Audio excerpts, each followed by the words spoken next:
The wilderness is no longer a sanctuary. It is a calculated trap. In the deepest, most shadowed corridors of the northern boreal forests, a predator exists that doesn't just hunt, it studies us with an intellect that predates human civilization. From the headless legends of the mist-shrouded valleys to the electromagnetic dead zones of the frozen, jagged peaks, elite trackers are encountering a presence that defies every law of biology. They are watching from the fringes of our perception. They are calculating our weaknesses, and they are waiting for the moment we realize we are no longer at the top of the food chain. Prepare to witness a confrontation where man is not the observer, but the observed. The 5th of November 2025.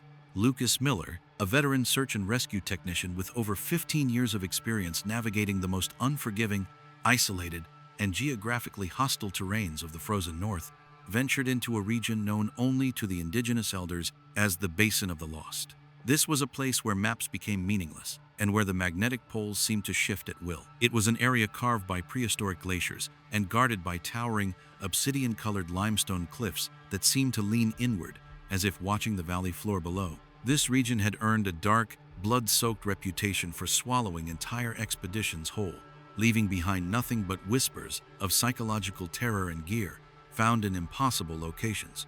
Lucas wasn't there to chase campfire folklore or ancestral myths. He was on a high-stakes, time-sensitive mission to locate a missing elite research team whose sophisticated, multi-redundant satellite beacons had flatlined simultaneously 72 hours prior, as if extinguished by a single, massive hand. Armed with a military-grade thermal imaging drone, a high-sensitivity dual-band GPS unit, and enough tactical survival supplies to endure a week in total sub-zero isolation, Lucas established his base camp on a jagged, wind-swept limestone ridge. This specific vantage point, chosen for its tactical overview, had not felt the tread of a human boot in generations, offering a panoramic but haunting view of a canyon floor that seemed to vibrate with a cold, rhythmic, and unseen energy. The silence of the wilderness was not the peaceful quiet of nature. It was absolute, a heavy, suffocating, and pressurized stillness that made the sound of his own pulse feel like a hammer striking a rusted anvil in the frozen void. Every breath he took felt heavy, as if the air itself was thick with the weight of being watched by 10,000 invisible eyes hiding within the ancient, frost-covered pines. As the afternoon light began to fail, turning the sky into a bruised and necrotic shade of violet and slate, the atmosphere underwent a violent, sudden, and sickening shift. A thick, unnatural, and yellow-tinged fog began to hemorrhage from the deep fissures in the canyon floor, rising like a wall of gray wool that swallowed the ancient pines and completely obscured the horizon within seconds. It carried a pungent, overwhelming stench, a suffocating mixture of wet, matted fur, metallic sulfur, and decaying organic matter that triggered a primal, genetic alarm in the deepest part of Lucas's brain. Suddenly, the high-tech equipment he relied on for his very survival began to malfunction in ways he had never seen in his career. His drone monitor erupted in a kaleidoscope of digital artifacts, blinding white noise and screaming static. The telemetry data on his screen began spinning in impossible, nauseating cycles, indicating an altitude of 30,000 feet, while the drone was hovering barely 10 feet in front of his face, its rotors struggling against an invisible magnetic drag. It was a total, localized electromagnetic blackout, as if an intentional, high-energy pulse had been triggered by an intelligence hidden within the swirling mist. As he manually wrestled the drone back to its landing pad, his fingers numbing against the erratic and vibrating controls, the forest fell into a zone of silence, a terrifying and rare phenomenon where all biological sound is completely erased from the environment. No birds sang, no insects chirped, and even the howling wind seemed to freeze in midair, leaving a vacuum of sound that made his ears ring with a high-pitched, painful frequency. The entire mountain range was holding its breath, waiting for the arrival of a predator that moved not through the brush, but between the dimensions of the shadows. The very fabric of reality seemed to thin, revealing a world that was occupied by something ancient, sentient, and infinitely patient. When Lucas finally stepped away from his command table to retrieve the crippled and humming drone, he felt a primal, ice-cold chill crawl up his spine, freezing the marrow in his bones. Pressed into the frozen permafrost, right where he had been standing only minutes before, were massive, bipedal tracks that defied every known law of terrestrial biology and anatomy. These were not the prints of a grizzly bear, a timber wolf, or any megafauna recorded in the annals of modern science. They were 22 inches long and nearly 12 inches wide, showing 5 distinct human-like toes with a deep, unmistakable mid-tarsal break, suggesting a foot that was both incredibly flexible and capable of supporting a weight that Lucas estimated to be far beyond a ton.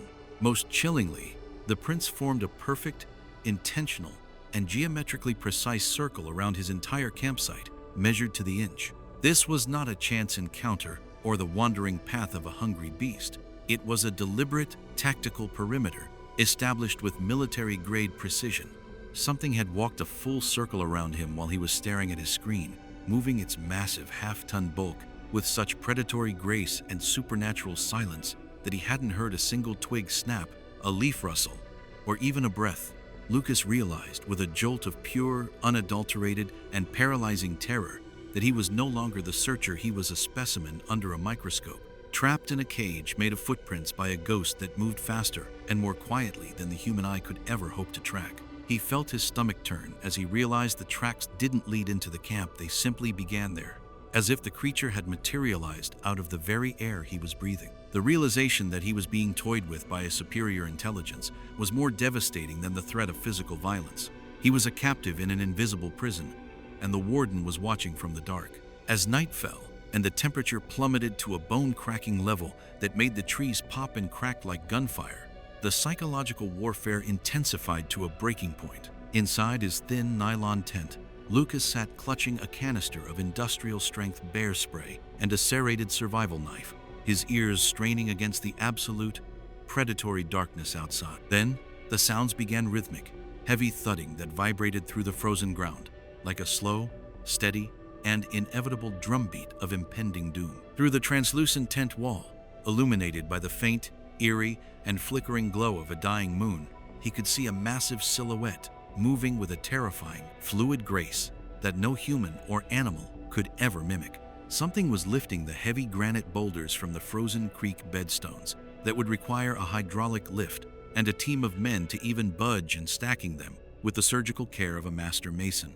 There was no sound of exertion, no grunt of physical effort, and no heavy breathing, only the rhythmic, effortless clink of stones being arranged into a towering triangular monolith just 3 feet from his tent door. It was a display of architectural intelligence and symbolic communication, a silent assertion that the creature didn't just possess raw, supernatural strength, but a terrifyingly advanced sense of order, geometry, and psychological intimidation.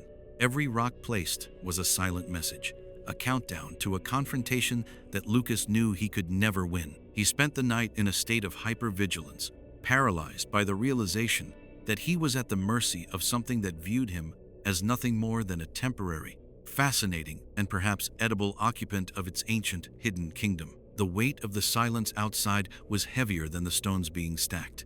It was the silence of an apex predator that knew its prey had nowhere left to run, nowhere to hide, and no one to call for help. He was alone in the dark with a god of the woods. At 4:15 a.m., the oppressive silence of the high-altitude basin shattered by a sound that would haunt the corridors of Lucas's mind for the rest of his life. A low-frequency, pulsating, infrasonic hum. It wasn't a noise he heard with his ears, but a physical, violent vibration that resonated in his bone marrow, rattled his teeth, and sent waves of nausea through the very core of his chest. This is the apex predator's ultimate biological weapon, a frequency known to trigger instant, paralyzing fight-or-flight responses in humans, causing blurred vision, intense auditory hallucinations, and a sense of impending doom that no amount of rational logic or survival training can overcome. Outside, a gargantuan shadow eclipsed the moonlight, hitting his tent, turning his world into a black void. The creature stood at least 9 feet tall, its shoulders so broad they seemed to block out the entire horizon of the frozen world. It didn't growl or roar like a mindless, territorial beast. It exhaled a heavy, mechanical, and resonant huff that sounded almost like a sigh of deep, weary disappointment, as if it were bored with the fragile, shivering human cowering before it. The ground beneath the tent actually groaned and compressed under the creature's immense weight, yet its presence felt more like an ancient, haunting spirit than a biological animal of flesh and blood. When the sun finally crested the frozen, jagged ridge, casting long, pale, and sickly shadows across the bloodless snow, Lucas emerged from his tent to a scene of clinical, terrifying, and impossible precision. His survival gear, his heavy-duty climbing rope, his locked and reinforced bear canister, and his emergency flares had been removed from his pack while he was paralyzed with fear inside. They were laid out on the frozen ground in a perfect, repeating geometric pattern, mirroring the star charts of the northern sky, or perhaps a complex, multi-dimensional tribal map of the hidden valley. Nothing was broken, and nothing was stolen. Even the most delicate lenses of his high-end binoculars were untouched by dirt and placed precisely in a straight line facing the rising sun, glinting like eyes in the morning light. It was a display of absolute, undisputed dominance, a message that said, "I can enter your sanctuary, handle your life-saving tools, and decide your fate without you ever knowing I was there." The creature hadn't just spared him, it had judged him, weighed his intentions against the ancient laws of the forest, and found his presence entirely insignificant. The psychological weight of that realization was heavier than any physical threat. He was being allowed to live, not out of mercy or kindness, but out of a cold, calculated, and terrifying indifference. His retreat from the mountain was a frantic, desperate blur of adrenaline, sweat, and sheer, unadulterated paranoia. As he scrambled down the slick, ice-coated scree slopes, his boots slipping on the treacherous terrain, he noticed structures that he had completely missed on his way up. Massive pine trees, twisted like licorice, their thick trunks snapped and woven together into unnatural, high-reaching arches that served as territorial boundary markers for something not of this world. No human machine or team of loggers could have replicated the organic strength required to weave living wood in such a manner without killing the tree. Every few hundred yards, the air would suddenly hum with that sickening infrasonic vibration, guiding him, pushing him, and herding him toward the valley's exit like a shepherd driving a stray, frightened animal. He wasn't walking. He was being escorted out of a kingdom that did not belong to the world of men. He felt the weight of thousand-pound eyes following his every stumble, never letting him forget for a single second who truly owned these woods. The forest itself seemed to be breathing in sync with his footsteps, the trees leaning in as if to witness his shamed and terrified departure from their sacred, dark heart. Just before reaching the trailhead where his vehicle was parked, the only link back to the modern, rational world, Lucas felt the crushing pressure of the forest suddenly lift. He turned back one last time, gasping for air, his lungs burning in the sub-zero cold. Through the shimmering heat haze of the morning sun, he saw it. Perched atop a jagged, obsidian limestone outcropping was a massive, fur-covered silhouette that seemed to absorb the light around it. It stood perfectly still, a silent sentinel of the high country, its dark coat blending perfectly into the deep, prehistoric shadows of the rocks. It didn't offer a gesture of aggression or a wave of farewell. It simply watched, its eyes reflecting the morning light with a dull, predatory, and golden glow that spoke of ancient knowledge, cold patience, and a mastery of the earth that humans have long since forgotten. It was a witness to his survival, a guardian of the secrets that lay buried in the heart of the wilderness, ensuring he left with the terror it had meticulously instilled in his soul as a permanent mark. When Lucas finally reached the safety of civilization and began checking his expensive equipment, he found the final, chilling piece of the puzzle that defied all human logic and physics. His drone's internal SSD, a component encased in hardened plastic and shielded by aerospace-grade metal, was physically melted into a slag of silicon and wire, yet the outer casing of the drone showed no signs of heat damage, fire, or external tampering. The creature had somehow manipulated a concentrated field of electromagnetic energy to ensure that no digital record of its existence would ever leave the valley. But there was something else. Inside his pocket, Lucas found a small, smooth stone, a piece of obsidian carved with a symbol that matched the geometry of the monolith outside his tent. It was a parting gift, or perhaps a tracking device, for a future encounter. To this day, Lucas Miller refuses to step foot in a forest without a sense of deep, religious dread. He knows the truth that the world hides. In the vast, dark stretches of the northern wilderness, we are not the masters of the earth. We are merely fleeting curiosities to an ancient, intelligent power that was here before the first human fires were lit and will remain long after our steel cities have crumbled to dust. The woods are not empty. They are occupied by a mind that is as vast as the mountains and as cold as the winter wind, watching us from the shadows of a world we were never meant to rule.